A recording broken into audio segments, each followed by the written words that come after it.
As-tu déjà confondu l'amour avec la sécurité, avant de comprendre qu'il ne s'agissait que d'une cage invisible? Cette pensée, je ne l'ai comprise que bien plus tard. Mais si, ce matin-là, j'avais pris une seconde pour écouter ce murmure sous l'excitation, j'aurais peut-être perçu l'ombre d'un avertissement. C'était le jour de mes 64 ans, et je m'étais réveillée avec le sourire.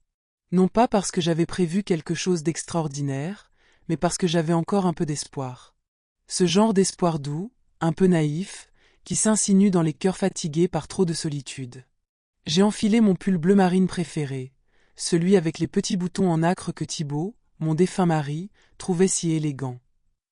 J'ai légèrement bouclé mes cheveux, ajouté un peu de blush pour redonner vie à mon teint fatigué. L'air sentait la cannelle, parce que j'avais préparé des crêpes aux myrtilles, exactement comme je le faisais à chaque anniversaire quand Rémi était petit. Il les adorait. Moelleuses, saupoudrées de sucre glace, avec une touche de noix de muscade et une noisette de beurre demi-sel fondant dessus. J'ai même mis 2 assiettes. Une pour lui. Une pour moi. Ce simple geste m'a fait frissonner, comme une jeune fille dressant la table pour un premier rendez-vous. À midi, les crêpes étaient froides. J'avais réchauffé le café noir 2 fois. Je guettais l'allée à travers les rideaux de dentelle, en faisant mine de ne pas le faire. Le silence était si lourd que j'entendais le tic-tac de l'horloge murale, comme un métronome soulignant le passage lent de la déception. Je me suis dit que c'était normal. Peut-être qu'il avait été retenu. Peut-être que le travail l'avait appelé. Peut-être que Laurence, sa femme, faisait encore une de ces fameuses migraines. Mais au fond de moi, je savais. Depuis 1 an, Rémi ne m'appelait presque plus. Ses messages étaient devenus laconiques. Sa voix au téléphone, distante. Toujours des excuses, bien tournées, toujours logiques, mais qui s'empilaient comme des briques dans un mur que je ne savais même pas qu'on construisait entre nous. Et puis, à 14h18, la sonnette a retenti. J'ai failli lâcher ma tasse. Mes mains tremblaient quand j'ai ouvert la porte. Et là, il était, mon fils unique, sur le seuil, un bouquet de fleurs légèrement fané à la main. Des œillets achetés au supermarché du coin. Il a souri. Ce sourire de gosse qu'il avait quand il avait cassé quelque chose ou qu'il avait besoin d'argent. Joyeux anniversaire, maman. J'ai souri en retour, mais une douleur s'est logée dans ma poitrine. Inexplicable. Tu es venu, ai-je soufflé, en m'approchant pour le prendre dans mes bras. Son étreinte a été brève, raide. Une accolade de collègue lors d'un pot de départ. Bien sûr, a-t-il dit, comme si c'était évident. Allez, mets ton manteau. On a réservé pour déjeuner. Je n'ai même pas demandé où. J'ai pris mon sac à main, enfilé mes chaussures noires qui me pincent, gardées pour les grandes occasions, et je l'ai suivi jusqu'à sa voiture. J'étais animé d'un petit frisson intérieur, naïf et joyeux. Peut-être qu'il avait préparé quelque chose. Un gâteau, des bougies, ou au moins une table tranquille dans ce petit restaurant italien qu'on aimait tant, avant que tout ne devienne si lointain. On a roulé en silence. Je le regardais par instants, cherchant dans son profil l'enfant que j'avais élevé. Celui qui m'avait offert un jour une carte faite en papier cartonné, en m'appelant sa héroïne pour toujours.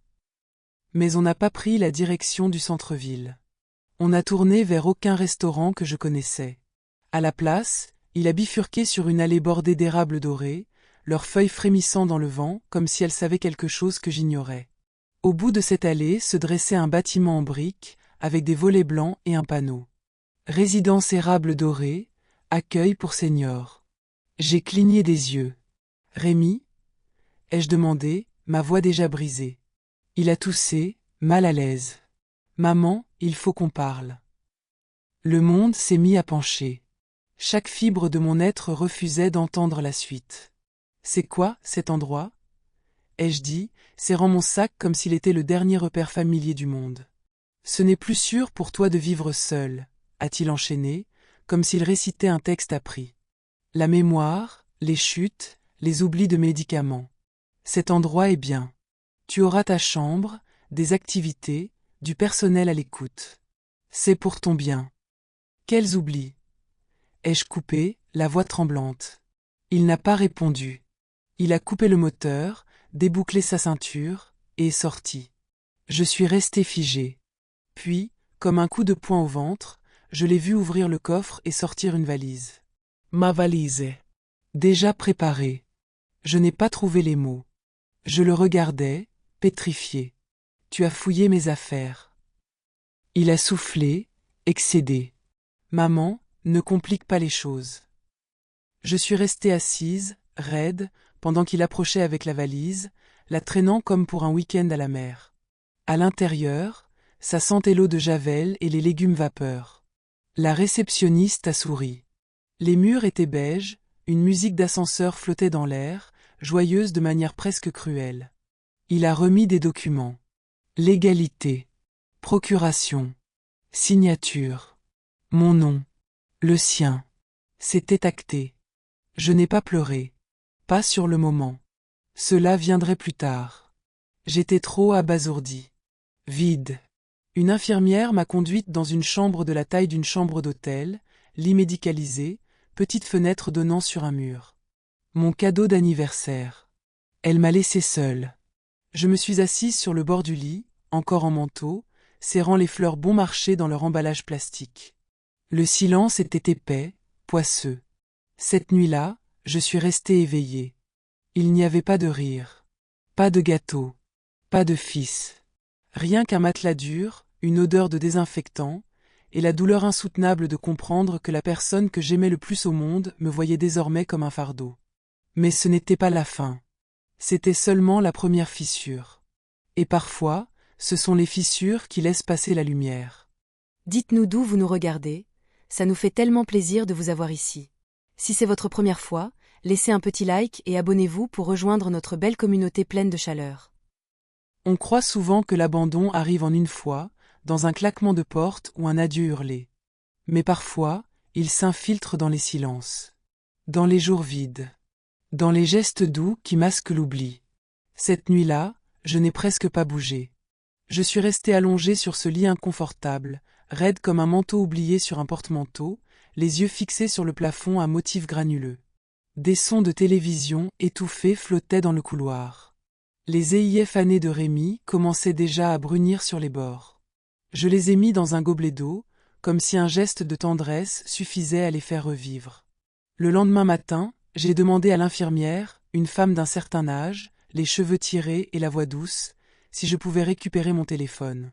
Elle m'a regardé avec compassion, presque avec pitié. « Ma chérie, ton fils a fait désactiver la ligne. Il a dit que ça te perturbait. » Ça me perturbait? J'ai ri.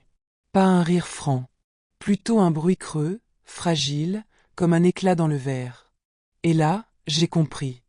Je n'étais pas ici pour être soignée. J'étais ici pour être effacée. Une érosion lente, déguisée en bonnes intentions. Des voix mielleuses. Des horaires fixes. Des murs matelassés de normalité. Ils avaient même enlevé le calendrier au mur. Aucun repère. Aucun nom. Pas d'horloge assez sonore pour vous rappeler que le temps passe encore. Je n'ai pas mangé. Pas par rébellion. Mais parce que tout avait perdu son goût. Les plats. L'air. Même les sourires.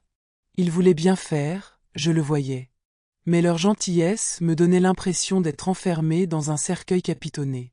On me parlait comme à une enfant qui s'efface. Comme si je ne pouvais plus être cette femme qui avait dirigé une maison, mené des réunions d'appel, tenu tête à des élus municipaux pour défendre le quartier. Personne ne me demandait ce que j'aimais. Personne ne me demandait ce que j'avais vécu. Je suis devenue un numéro de chambre. Un dossier médical. Un planning de médicaments. Chaque ma belle ou ma douce me râpait la peau comme du papier de verre. Ma colocataire, Nadine, dormait la majorité du temps et ronflait comme un train de nuit. Parfois, elle marmonnait des prénoms oubliés, des souvenirs d'un autre siècle. Je l'écoutais. Je reconnaissais cette mélancolie. Je la portais aussi dans la poitrine. Mais je refusais de disparaître. Alors, j'ai commencé à faire les mots croisés laissés sur la console du couloir. Je regardais les informations du matin, ne serait-ce que pour garder le rythme du monde. J'ai relu Ne tirez pas sur l'oiseau moqueur 2 fois, une pour le texte, une pour le courage.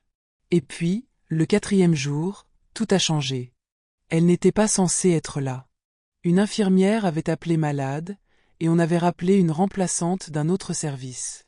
Son badge disait Yasmina. Elle devait avoir 28 ans, ses longues tresses relevées sous une charlotte verte, et dans ses yeux, une étincelle rare, celle de quelqu'un qui voit vraiment. Elle prenait ma tension artérielle en fredonnant doucement une chanson d'Henri Salvador, quand elle s'est arrêtée, les yeux plantés dans les miens. « Vous n'avez rien à faire ici, dit-elle à mi-voix.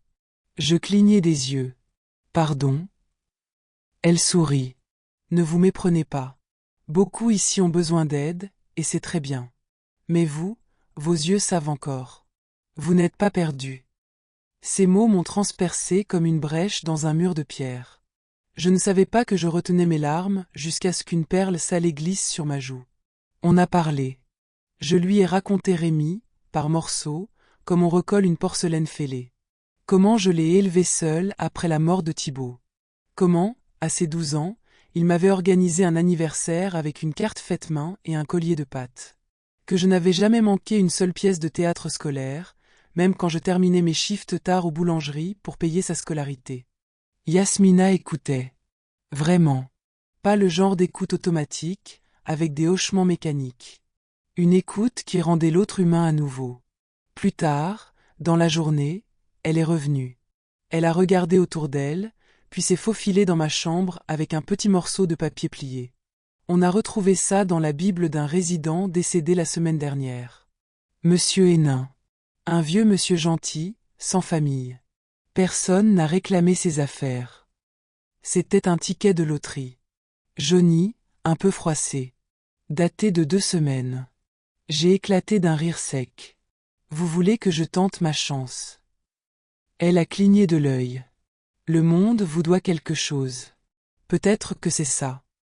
Cette nuit-là, entre ennui et une étrange excitation, je suis descendu dans le petit salon de l'établissement.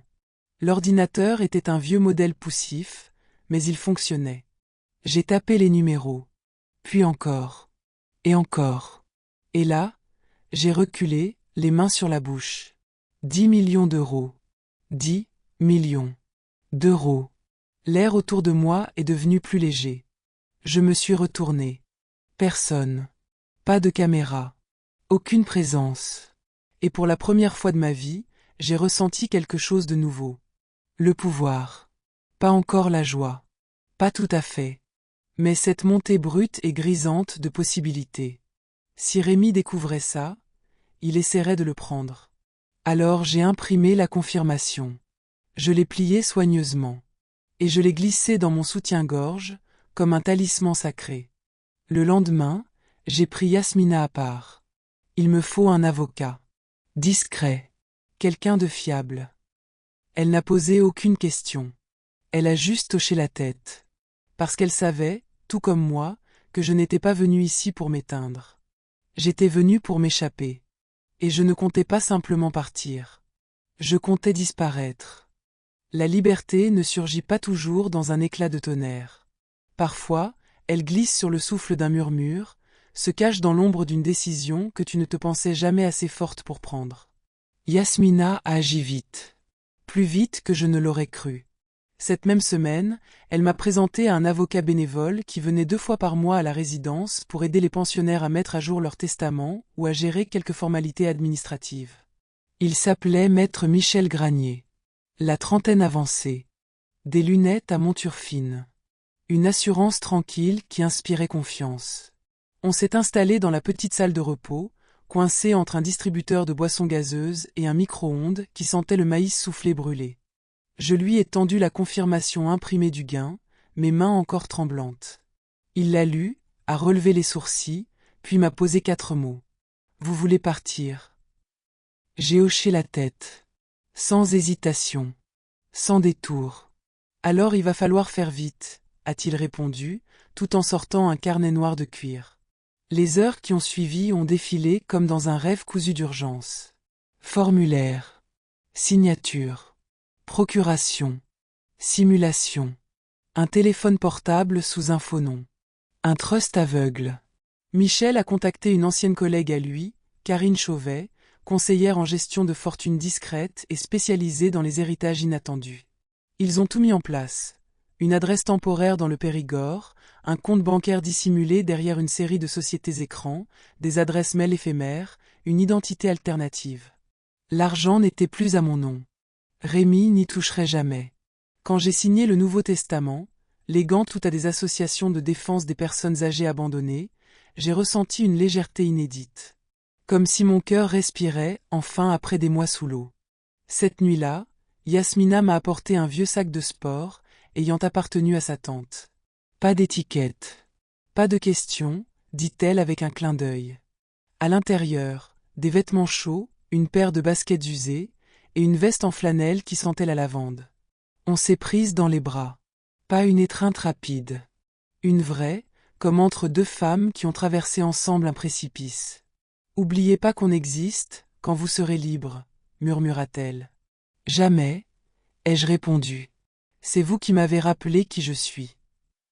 À 5h17 du matin, juste avant la ronde, je suis sorti par la porte latérale de la résidence Érable Dorée. Personne ne m'a arrêté. Pas d'alarme. Pas de questions. Juste une femme avec un sac de sport, quittant un lieu où l'on venait pour s'éteindre. Sauf que moi, je ne partais pas pour mourir. Je partais pour renaître. Le trajet en Carrore de Haute-Savoie a été long, lent, et d'un silence salvateur. Je me suis installé au fond, capuche sur la tête, lunettes noires vissées au visage. Par la vitre, les sapins cédaient la place aux prairies. Les prairies se transformaient en vallées blanches. Quelque part entre l'Isère et l'Ariège, j'ai expiré. Michel avait trouvé pour moi une petite maison isolée, nichée dans les collines boisées à quelques kilomètres de Foix. Hors réseau. Pas de caméra. Aucun voisin curieux. Quand j'y suis arrivé, la maison avait l'air sortie d'une carte postale oubliée. Plein pied, façade en briques, volets défraîchis. Le perron grinçait. La boîte aux lettres penchait comme une vieille dame fatiguée. Mais c'était mon refuge. Ou plutôt, c'était à moi, d'une manière que personne ne pouvait contester.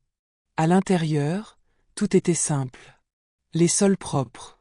Le chauffage fonctionnait. L'eau était chaude. Et surtout, il y régnait un silence pur. Pas le silence aseptisé des couloirs d'institution.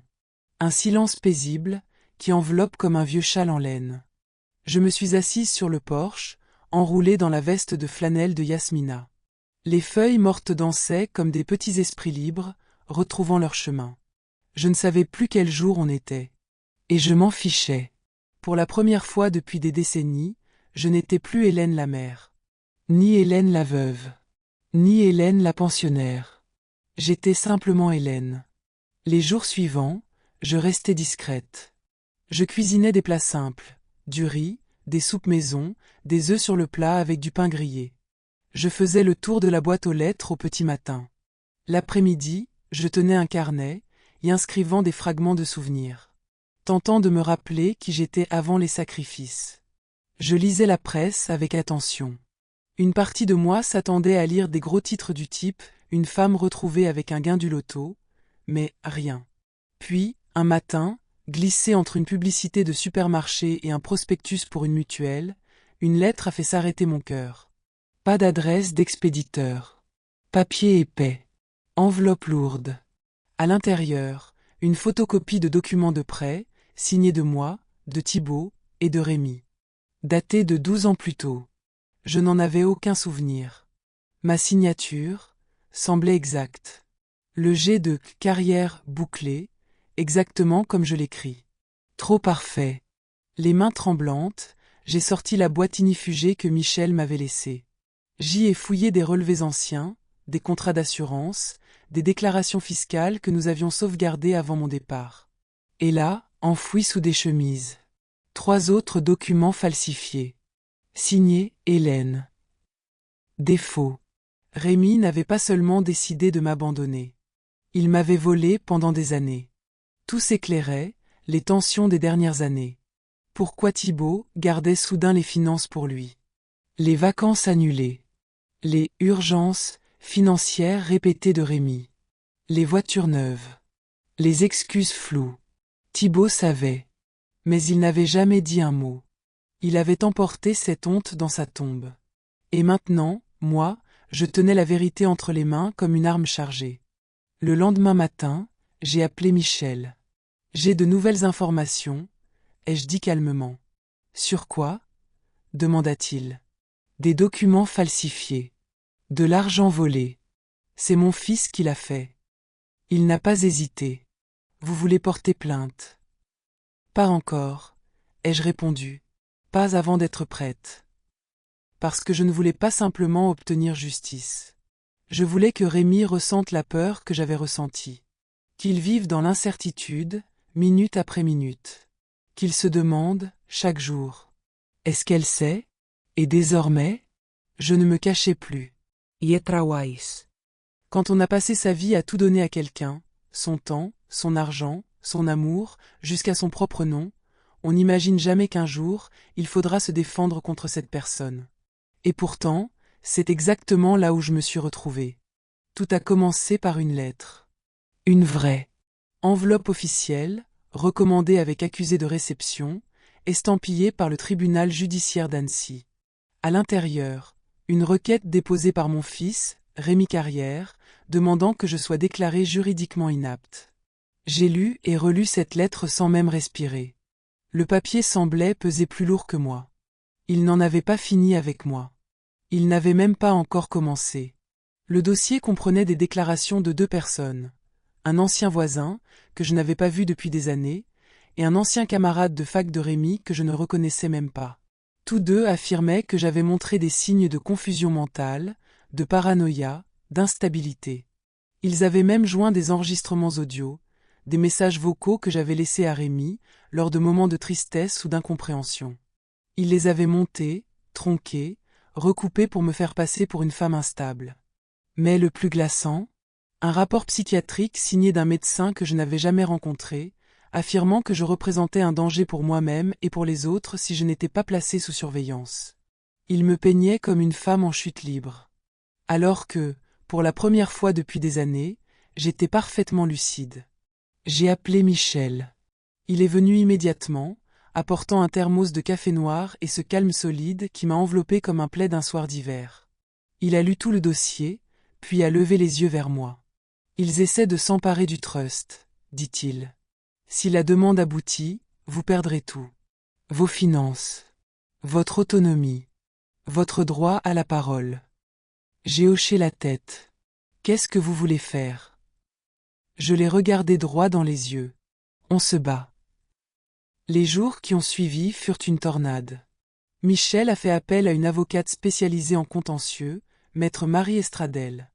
Elle portait des blazers ajustés, des baskets blanches, et appelait tout le monde « Madame », avec une autorité pleine de respect. On a rassemblé toutes les preuves, mes appels, mes factures, mes relevés, mes décisions écrites. Un journal quotidien que j'avais commencé à tenir après mon départ de la résidence. Les documents officiels liés au trust. Mais surtout, on a planifié une évaluation psychiatrique indépendante. C'est la docteure Priscille Patel qui est venue à la maison. 3 heures d'entretien.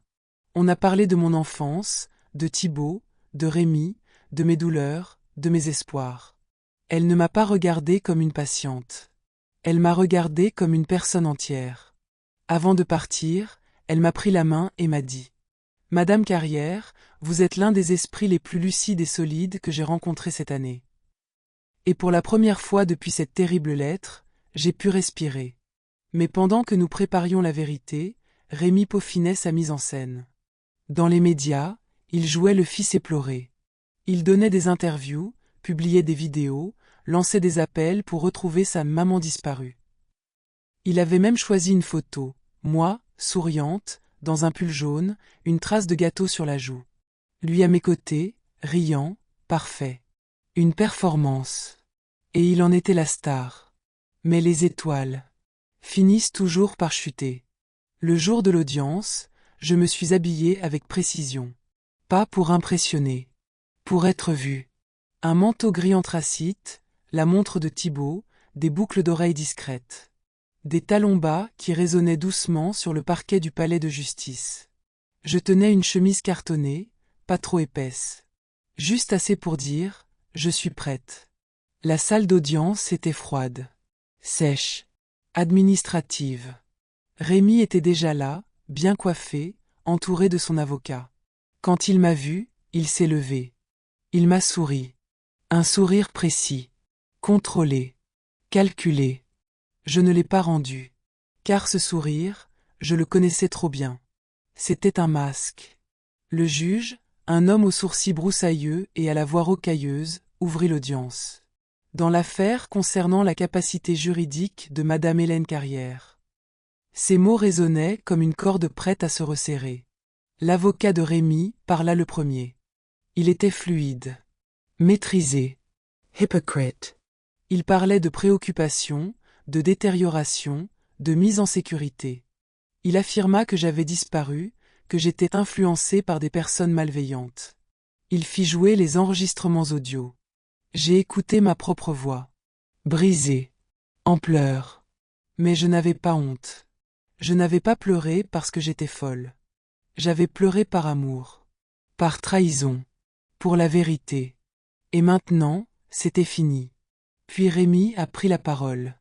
Je l'aime, ma mère. C'est la chose la plus difficile que j'ai jamais faite. Mais elle n'est plus elle-même. Je me suis levée avant qu'il ne puisse finir. Assez. Un murmure parcourut la salle. Je suis allée au centre. Je n'avais ni notes, ni texte. Juste la vérité. Je m'appelle Hélène Carrière. J'ai 64 ans. Je ne suis ni confuse, ni malade. Et je ne suis la victime de personne. J'ai remis au juge le rapport signé de la docteure Patel. Clair. Complet. Authentique. Saine d'esprit. Équilibré. Autonome. Puis j'ai rouvert ma chemise. Voici un journal de mes activités des 4 dernières semaines. Mes comptes. Mes rendez-vous médicaux. Les attestations de l'avocat qui m'a aidé à quitter la résidence. Je me suis arrêté. Et j'ai autre chose. Mais je ne le présenterai pas aujourd'hui. Rémy blême. Car ce que je ne montrais pas, c'était le dossier complet, les prêts falsifiés, les signatures imitées, les preuves de ces crimes. Pas besoin. Pas encore. Je me suis tourné vers le juge. Mon fils m'a enfermé dans une maison de retraite. Il m'a volé mon téléphone. Ma liberté. Et maintenant, il veut ma voix, mon argent, ma dignité. Ne le laissez pas faire. Le juge s'est adossé, mains croisées. Long silence. Puis, audience suspendue. Décision dans 2 semaines. Toutes les preuves seront examinées. Le marteau est tombé. J'ai croisé une dernière fois le regard de Rémy. Il ne souriait plus. Ses mâchoires étaient crispées. Son regard perdu. Il savait. Le tournant venait d'avoir lieu. Et moi, je n'avais plus peur. Il existe un certain silence après qu'on a dit la vérité dans une pièce où l'on attendait qu'on s'effondre. Ce n'est pas de la paix. C'est du potentiel. Et dans les jours qui ont suivi l'audience, j'ai vécu dans ce silence. Je l'ai nourri, je l'ai poli comme une lame, et je l'ai laissé me transformer. Rémy, lui, n'a pas perdu de temps. Dès l'après-midi même, il apparaissait devant les caméras d'une chaîne régionale, les yeux humides, implorant le public. Je suis inquiet. Ma mère est vulnérable. Je crains qu'elle ne soit sous l'influence de personnes peu scrupuleuses. Je veux juste la ramener à la maison. Il fixait l'objectif comme s'il s'adressait directement à moi, me parlant à travers l'écran. Un commentaire sous la vidéo disait « On voit bien qu'il aime sa mère. Il est juste inquiet. » Non, il n'était pas inquiet. Il était acculé. Et les hommes acculés sont les plus dangereux. Pendant que lui montait une opération séduction publique, moi, je bâtissais quelque chose de silencieux, mais infiniment plus solide. J'ai dit à Michel d'envoyer le dossier complet. Non pas au juge, mais à la Direction générale des finances publiques, avec copie au parquet national financier, de manière anonyme. Tout y était, les prêts falsifiés, les fausses déclarations d'impôts, les fausses signatures, les détournements de fonds. Aucun nom accusé. Aucune phrase directe. Juste des faits, mis en ordre. Précis. Tranchants. Des miettes de pain. Je n'étais pas en quête de vengeance. Je tendais un piège. Mais je ne m'arrêtais pas là. Ce soir-là, assise devant le feu, j'ai pris une autre décision. Il était temps de parler à mon tour. J'ai créé un compte anonyme, sous l'un des alias que Michel m'avait attribué. Et via ce compte, j'ai fait un don de 5 millions d'euros à une fondation nationale, Vigilance Senior, qui lutte contre les abus financiers envers les personnes âgées. Pas de conférence de presse. Pas d'interview. Juste un chiffre. Mais les chiffres parlent. En moins d'une semaine, l'organisation a lancé une campagne nationale. Le spot racontait, sans citer de nom, l'histoire d'une femme placée en maison de retraite contre sa volonté, alors que son fils tentait de s'approprier ses biens. Les gens ont commencé à faire le lien. Les réseaux sociaux ont pris feu. C'est bizarre, cette histoire. Et si elle n'était pas si folle que ça? Je n'ai jamais cru ce fils. Il joue trop bien. Le masque de Rémi, soigneusement sculpté, a commencé à se fissurer. Et puis, un jour, un appel inattendu. Une journaliste. Émilie Jonquet. Discrète, posée, incisive. Elle ne voulait pas faire de sensationnalisme. Elle voulait la vérité. Nous nous sommes retrouvés dans un petit café d'un village voisin, à Lavelanet. J'avais un foulard noué sous le menton, des lunettes noires. Elle a commandé une tisane. Moi, un café noir. Nous sommes restés en silence un long moment. Puis j'ai dit. On m'a réduite au silence. Et aujourd'hui, je refuse de me taire. Et j'ai tout raconté. Pas seulement les faits. Les émotions. La solitude. La honte. La colère. L'amour, aussi. Celui qui m'a aveuglé. Elle n'a pas pris de notes. Elle écoutait. Vraiment. Et 2 jours plus tard, son article paraissait. Mère ou millionnaire? Le silence d'Hélène C. Un récit sobre. Fort. Sans nom complet. Mais personne n'avait besoin du nom. Il savait. 2 jours avant la reconvocation au tribunal, Michel m'a appelé à minuit. C'est fait, dit-il. Quoi? Ils ouvrent une enquête. Le parquet a reçu le dossier. L'affaire est officiellement en cours. Contre Rémi. Et c'est sérieux. Je suis restée silencieuse. Les mains croisées sur mes genoux, je regardais l'ombre des arbres danser doucement sur le rideau. Je l'attendais, ce moment. Et pourtant, ce n'était pas une victoire. C'était le début de quelque chose de plus grand. La seconde audience se tint un mardi. Le vent mordait les joues, juste assez pour rappeler qu'on était vivant. Cette fois, l'atmosphère dans le tribunal avait changé. L'énergie. Les regards. Même la posture de Rémi. Il était moins sûr. Plus crispé. Son avocat ne souriait plus. Maître Estradelle ouvrit les hostilités. Avec maîtrise. Elle présenta tout. Compte bancaire, attestation, rapports médicaux, journal personnel, preuve d'autonomie. Et surtout, une chronologie détaillée. Elle montrait que, quelques jours après le dépôt de la demande de tutelle, de grosses sommes avaient été retirées du compte professionnel de Rémi. Coïncidence? Le juge n'y croyait pas. Puis la docteure Patel est venue témoigner. Madame Carrière n'est pas seulement saine d'esprit. Elle est forte, lucide, et parfaitement capable de prendre ses propres décisions. À chaque mot, la main de Rémi se crispait sur la table. Et enfin, il se leva. Il tenta le tout pour le tout. Ma mère, ce n'est plus elle. Elle est manipulée. Je me suis levée. Cette fois, je n'attendais plus qu'on m'invite à parler. Je me suis avancée. Sans note. Sans trembler. Je suis la femme qui vous a nourri quand elle n'avait plus rien. Celle qui marchait des kilomètres pour aller chercher vos médicaments. Celle qui a mis de côté ses rêves pour les vôtres. Et vous, vous m'avez laissé pourrir dans un couloir sans fenêtre. Je me suis tournée vers le juge. Aujourd'hui, je vous demande une seule chose. De me reconnaître. De me rendre ma voix. Et de me laisser prouver que je ne suis pas finie. La salle était figée. Le juge prit une longue inspiration. Et enfin, il déclara. Au vu des éléments apportés, des évaluations psychiatriques et des incohérences du demandeur. La requête est rejetée. Madame Carrière recouvre l'intégralité de ses droits. Astérisque astérisque. J'ai senti mes jambes fléchir. Pas par faiblesse. Par soulagement. Je n'ai pas pleuré. Mais quelque chose de plus fort que les larmes est monté en moi. La fierté. Rémi ne m'a pas regardé en sortant. Son masque était tombé. Il ne restait que la peur. Mais moi, je n'étais plus intéressé par sa peur. Car pendant qu'il avait passé des semaines à vouloir m'ensevelir, moi, je bâtissais un héritage. Et je n'en avais pas fini. Il y a un silence étrange qui s'installe après l'orage. Ce n'est ni la paix, ni la joie. C'est une accalmie. C'est ainsi que j'ai vécu les semaines qui ont suivi la décision du tribunal.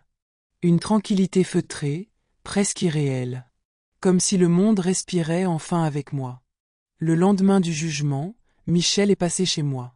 Il portait une chemise en craft et un journal local plié sous le bras. Il m'a regardé et a dit simplement: « C'est officiel. Les charges sont déposées. Rémi Carrière, poursuivi pour faux, usage de faux, fraude fiscale, escroquerie et abus de confiance. Pas de menottes. Pas de caméra. Juste un nom dans un bulletin judiciaire.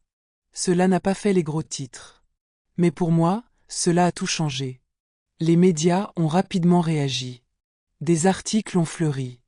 Des blogs. Des fils de commentaires. Le public a connecté les points. Le fils modèle, aujourd'hui mis en examen. Et la mère disparue? Ce n'est plus si flou. Personne n'a cité mon nom. Mais tout le monde savait. La mère silencieuse. Le procès inattendu. Le don mystérieux. La femme qui avait disparu pour revenir écrire sa propre vérité. Et le fils parfait s'effondrait. Ses partenaires d'affaires se sont retirés. Ses comptes ont été gelés. Sa femme, Laurence, a fait publier une déclaration par son avocat. Séparation, divorce en cours. Il était seul. Et moi, je pensais que cela me soulagerait. Mais quand j'ai lu ces mots dans le journal, assise à ma table, mon thé fumant à mes côtés, je n'ai ressenti ni triomphe, ni haine. Juste, du vide. Parce que survivre à la trahison ne te rend pas entière. Cela prouve juste que tu peux continuer à marcher, même en morceaux. Mes matins se sont remplis de rituels simples. Je marchais jusqu'à la lisière du bois, là où les pins s'écartaient pour laisser passer la lumière. Je restais là, à écouter, le vent, les oiseaux, le silence vivant. Je recommençais à cuisiner pour moi. Des œufs, du pain grillé, parfois même des crêpes aux myrtilles, pour me rappeler que le doux existait encore. Je relisais des romans qui ne parlaient pas de survie. Je remettais mes vieux vinyles de Nougaro, parfois Brassens, parfois Barbara. Et j'écrivais des lettres à moi-même. Parfois, je me regardais dans le miroir, essayant de retrouver la femme qui avait un jour cru qu'elle serait en sécurité dans les yeux de son fils. Je ne la retrouvais pas, mais j'en découvrais une autre, plus forte. Un samedi frisquet, je suis descendu en ville. Pour la première fois depuis l'interview d'Émilie Jonquet. On me reconnaissait. Pas de murmures. Pas de jugement. Des sourires. Une femme d'une quarantaine d'années m'a effleuré le bras à la caisse. Vous avez donné à ma mère le courage de partir. Merci. À la pharmacie, un jeune homme a glissé un petit mot dans le sac de mes médicaments. Ma mamie vous remercie. Je n'avais pas cherché cette reconnaissance. Mais elle arrivait doucement, comme le soleil d'hiver après une nuit glaciale. Ce soir-là, Michel est revenu. Il tenait un dossier dans les mains, l'air soucieux. Ils lui ont proposé un accord. 10 ans, s'il plaide coupable. Sinon, ce sera un procès public. Et lui? Il pense encore pouvoir convaincre. J'ai secoué la tête. Il joue un rôle depuis toujours. Il ne connaît plus la vérité. Plus tard dans la nuit, alors que je pliais mon linge, j'ai entendu un bruissement à la porte. Une enveloppe, glissée discrètement. Pas d'expéditeur. À l'intérieur, une photo. Celle de mon 62e anniversaire. Moi, dans mon pull jaune préféré, le visage taché de crème. Rémi à mes côtés. Riant. Couteau en main. Au dos, une écriture que je connaissais mieux que la mienne. Tu as toujours cru en moi. Je suis désolé que ça n'ait pas suffi. Je suis resté longtemps à fixer cette image. Je n'ai pas pleuré. Je n'ai pas crié. J'ai souvenu. Les histoires du soir. Les genoux écorchés. Les câlins matinaux. Toutes ces petites choses que j'avais aimées sincèrement. Mais l'amour sans vérité n'est pas de l'amour. Je me suis dirigé vers la cheminée. J'y ai posé la photo. Et je l'ai regardée se tordre, noircir, puis disparaître. Non par haine. Par libération. Et puis, un matin, presque comme un cercle qui se referme. Je suis retourné à la résidence Érable Doré. Je suis resté longtemps sur le parking, regardant le bâtiment qui, autrefois, avait avalé ma voix. Et puis, Yasmina est sortie. Elle s'est arrêtée net. Mon Dieu. Hélène? Je lui ai souri. C'est bien moi. Nous nous sommes prises dans les bras, cette fois longtemps, comme si on recousait les cicatrices ensemble. À l'intérieur, tout avait changé. Les murs repeints. Un coin lecture ensoleillé. Une station de café. Une nouvelle télévision. Des vrais livres. C'est grâce à vous, chuchota Yasmina. Non, ai-je répondu. Je me suis juste souvenu de qui j'étais. Astérisque astérisque. On a fait le tour du lieu. Je suis allé dans l'ancienne chambre de Nadine, devenue une petite bibliothèque tranquille.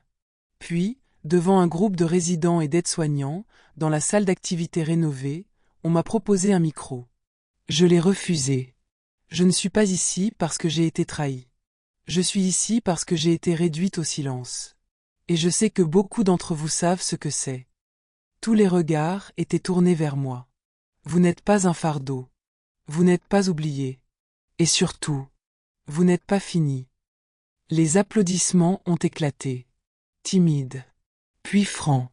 Et pour la première fois depuis très, très longtemps, je me suis sentie entière. De retour chez moi, j'ai finalisé le trust.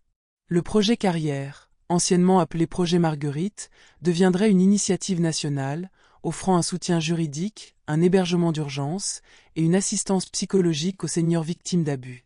Pas une simple association. Une bouée de sauvetage. Rémi a accepté le deal.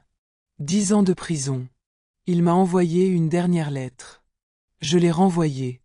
Non ouverte. Ce chapitre était clos. Et puis, sous la première neige de janvier, j'ai fait quelque chose que je n'avais pas fait depuis des décennies. J'ai écrit une lettre à moi-même. Une seule page. Je l'ai lue à haute voix, devant le feu crépitant. Chère Hélène, tu n'étais pas folle. Tu n'étais pas trop confiante. Tu n'étais pas faible. Tu étais simplement une femme qui aimait trop. Et quand ils ont voulu t'effacer de ta propre histoire, tu as repris le stylo. Et tu as écrit ta propre fin. Je suis si fière de toi. Avec tout mon amour. Toi-même. Je l'ai plié, glissé dans une boîte en bois de cèdre, et posé sur la cheminée. Je n'ai plus besoin de vengeance. Ni d'argent. Ni même de pardon. Car maintenant, j'ai quelque chose de bien plus précieux. La liberté. Et pour la première fois de ma vie, je suis véritablement, totalement libre.